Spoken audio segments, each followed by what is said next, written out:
Hello viewers, আসসালামু আলাইকুম। আজকে আমরা শিখব বর্তমান সময়ে সবথেকে ট্রেন্ডিং এ থাকা গিবলি আর্ট। তার জন্য সর্বপ্রথম আপনাকে আপনার মোবাইল ফোনের গুগল ক্রোম যে ব্রাউজারটি ওপেন করে নিতে হবে। তো দেখুন, আমি আমার মোবাইল ফোনে থাকা গুগল ক্রোম ব্রাউজারটি ওপেন করে নিয়েছি। তারপর আপনারা চলে যাবেন সার্চ অপশনে। সার্চ অপশনে গিয়ে সার্চ করবেন chat GPT. Chat GPT click করতেই সর্বপ্রথম যে ইন্টারফেসটি আপনাদের সামনে আসবে সেটাতে আপনারা ক্লিক করে দিবেন। এখানে ক্লিক করতেই আপনারা দেখতে পাচ্ছেন যে ট্রাই চ্যাট জিপিটি, এটাতে আপনারা ক্লিক করে দিবেন। ট্রাই চ্যাট জিপিটি ক্লিক করতেই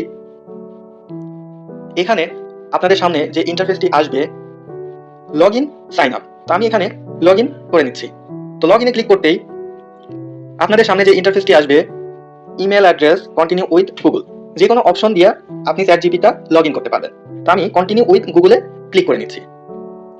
তারপরে কন্টিনিউ উইথ গুগলে ক্লিক করার পরে আপনার মোবাইল ফোনে থাকা ইমেলগুলা শো করবে। তো আমি এখানে আমার ইমেলটি সিলেক্ট করে নিচ্ছি।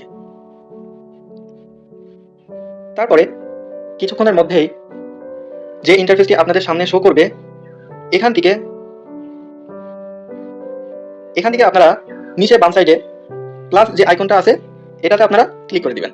তারপরে ফটো লাইব্রেরি এটাতে আপনারা ক্লিক করে দিবেন। ফটো লাইব্রেরিতে ক্লিক করতেই যে আপনারা সরাসরি প্রবেশ করে নেবেন আপনাদের মোবাইল ফোনের গ্যালারিতে। আগেই বলে রাখি, আপনারা যে পিকচারটা গিবলি আর্ট করতে চান সেটা আগে থেকেই আপনাদের মোবাইল ফোনে সেভ করে রাখবেন। তা আমি আমার পিকচারটা সিলেক্ট করে নিচ্ছি।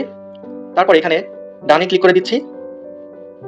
তারপরে এখানে পিকচারটা কিছুক্ষণ প্রসেস করবে। তারপরে এখানে আপনারা দেখতে পাচ্ছেন আস্ক এনিথিং, এখানে আপনারা লিখবেন make a studio Ghibli art, make a studio Ghibli art. তারপরে এখানে যে অপশনটা আপনারা দেখতে পাচ্ছেন এটাতে আপনারা ক্লিক করে দিবেন। তো এখানে ক্লিক করতেই আপনারা দেখবেন উপরে আমাদের যে অরিজিনাল পিকচারটা এখানে শো করবে, আর নিচে এখানে আমাদের গিবলি আর্ট পিকচারটা প্রসেস হচ্ছে। অল্প কিছুক্ষণ সময় অপেক্ষা করার পরেই আপনারা দেখবেন যে আপনাদের পিকচারটা গিবলি আর্টে রূপান্তরিত হয়ে গেছে। তো দেখুন, বেশ কিছুক্ষণ অপেক্ষা করার পরে আমাদের অরিজিনাল পিকচারটা আর গিবলি আর্ট পিকচারটা কিন্তু আমরা পেয়ে গেলাম। তারপরে দেখুন, এটা আমাদের অরিজিনাল পিকচার, আর নিচে একটু স্ক্রল করলে আপনারা দেখতে পাবেন এটা আমাদের গিবলি আর্ট পিকচারটা। তো এই পিকচারটা আপনাদের মোবাইল ফোনের গ্যালারিতে সেভ করার জন্য আপনারা পিকচারের উপরে ট্যাপ করে ধরে রাখবেন। তারপরে বেশ কিছু অপশন আপনাদের মাঝে আসবে। এখান থেকে আপনারা দেখুন ডাউনলোড ইমেজ, এই অপশনটাতে ক্লিক করে দিবেন। তারপরে দেখবেন আপনাদের গ্যালারিতে পিকচারটা ডাউনলোড হয়ে গিয়েছে। তো এই ছিল আজকের ভিডিওটা শেষ পর্যন্ত দেখার জন্য ধন্যবাদ। আপনারা সবসময় ভালো থাকবেন, সুস্থ থাকবেন। আল্লাহ হাফেজ।